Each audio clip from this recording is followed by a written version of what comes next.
तसे आमचे कुटुंब म्हणजे एकत्र कुटुंब. नेहमीच जेव गुदमरणाचा शीला वहिनी जेव्हा आमच्या घरात आली तेव्हा माझा मस्त वेळ घरात जाऊ लागला. ती माझ्या चुलत भावाची बायको. दिसायला फार सुंदर, गोरीपान, उंची 5 फूट 5, निळे डोळे, मस्त उधार असलेले स्तन आणि लुटाव स्तंभन. त्यामुळे ती एक अशी मादी होती की या जगात कोणीही पुरुषाला तिला जाऊन वाटेल. साहजिकच मीही त्यातलाच होतो. पण ती माझी वहिनी असल्यामुळे मला असे काही करणे शक्य नव्हते. 23 वर्षाचा मी अजूनपर्यंत कुवाराच होतो. शाळेत असताना मुली माझ्या जवळ येत, पण मी वेडा नुसता त्यांच्याशी भांडायचो का कोणास ठाऊक. बहुधा एकत्र कुटुंबात होणारा तो कौंडमारा कारणीभूत असायचा. शाळेतील शिक्षकांच्या वर नेहमी डोळे ठेवून असायचे. मुलींमध्ये इंटरेस्ट नव्हता, पण शिक्षिका म्हणजे प्युअर हार्ट असलेल्यांवर नेहमी डोळा होता. त्यावर त्यांच्या नावाने नेहमी कुठल्या मारायचो. टिगलेकर होते आणि पाटील मॅडमचा बोजा आठवून मी जवळ 2 महिने सतत मुठल्या मारत होतो. आजकालच्या शीला वहिनीच्या नावाने तो तडाखा सुरू झाला. मला अजूनही आठवतात ते दिवाळीचे ते. मला उठणे, माझ्या आल्याने लावणे. भारती नाव तिचे. तशी ती दिसायला गोरीपान होती, पण तिच्याबद्दल फारसा मी इंटरेस्ट नव्हती. पण जेव्हा ती माझ्या सर्वांगाला स्पर्श करत उठणे लावत होती त्यावेळी वाटेल आत्ता तिला धुवून काढावी, पण ते शक्य नव्हते. आता आत्या होती ना तिच्याला, ती ही नाती पण झाली सारखी मध्ये तडमडत. एक नर आणि मादी जवळ आले की त्यांच्यात सेक्स झालाच पाहिजे या मताचा आहे मी. त्यांच्या स्पर्शाने लागलेली आग अंगात तशीच ठेवून मी आंघोळीला गेलो. आता बाथरूममध्येच मुठल्या मारल्याशिवाय काही पर्याय नव्हता. मी माझी परी कावळली आणि खेळ सुरू करणार तेवढ्यात दारावर कोणीतरी ठोठावले. मी पटकन यादीवर सरकवली आणि दरवाजा उघडला. समोर बघतो तर काय, माझी ड्रीम गर्ल म्हणजे शीला वहिनी दारात उभी होती. आणि उभी असताना ती माझ्याकडे टक लावून बघत होती आणि मी पण तिच्याकडे बघत होतो. निळ्या रंगाच्या साडीत ती काही झकास दिसत होती आणि त्यात दिवाळी असल्यामुळे तिला अंगाला एक सुगंध येत होता. ती एकदम बाथरूममध्ये शिरली आणि दरवाजा लावून घेतला. मला पाहिलं, समजलंच नाही काही गडबड आहे.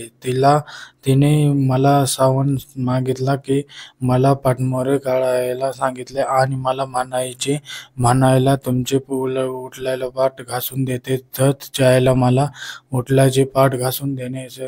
छत यायला मला वाटले आता ही वया पेटली नाही आणि मला. पण जेव्हा तिच्या मुलायम हाताने स्पर्श केला तेव्हा आधीच तयारीत असलेला माझा लंड आणखी उभा राहिला आणि चड्डीच्या बाहेर यायला प्रयत्न करू लागला. एवढा एम्बरस होऊ लागलो मी. काय विचार करेल ही बाया आता माझ्याबद्दल. तो विचार मी करवस तोवर हिने मला आवाज दिला. तो तिच्या इकडे पाण्याचा सावन झाला लावून. आता पाणी सोडते. पाणी टाकून झाल्यावर तिने पुन्हा बाथरूमचा दरवाजा उघडला.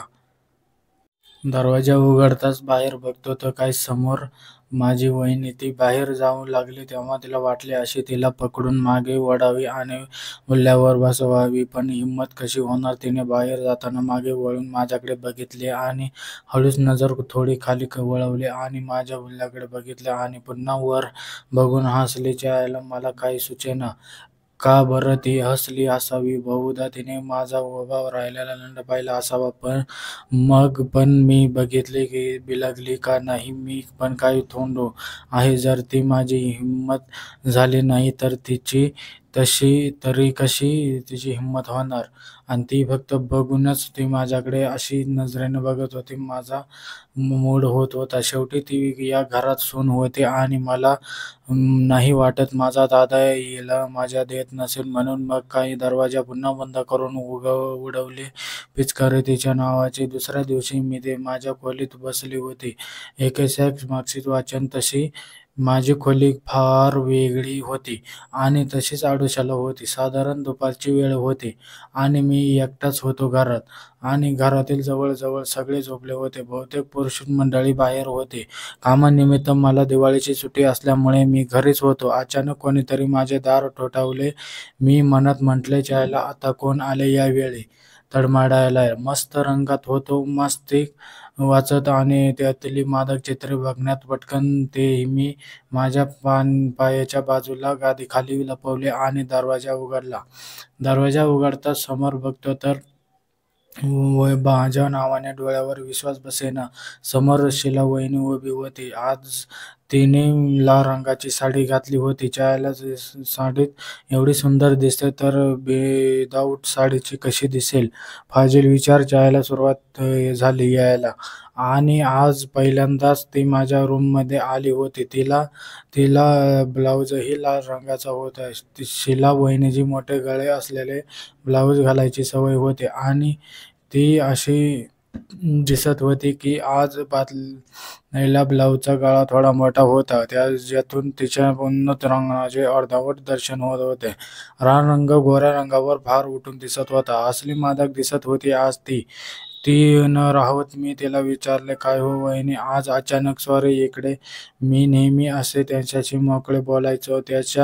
त्याही तशा थोड्या फ्री स्वभावाच्या होत्या. "काही नाही हो भाऊजी, आज नशी सोबत येत नव्हते माझे, हे पण आज येणार नाहीत.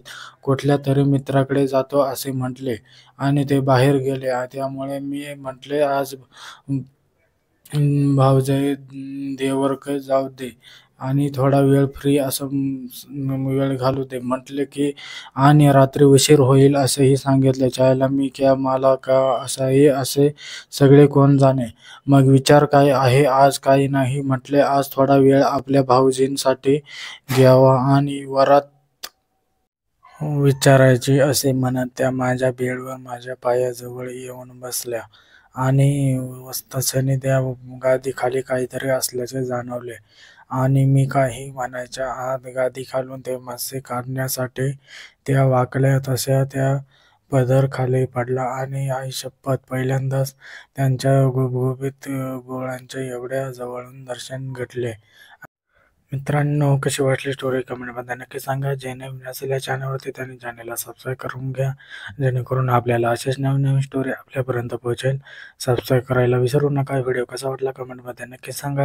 व्हिडिओ लाईक करा, शेअर करा.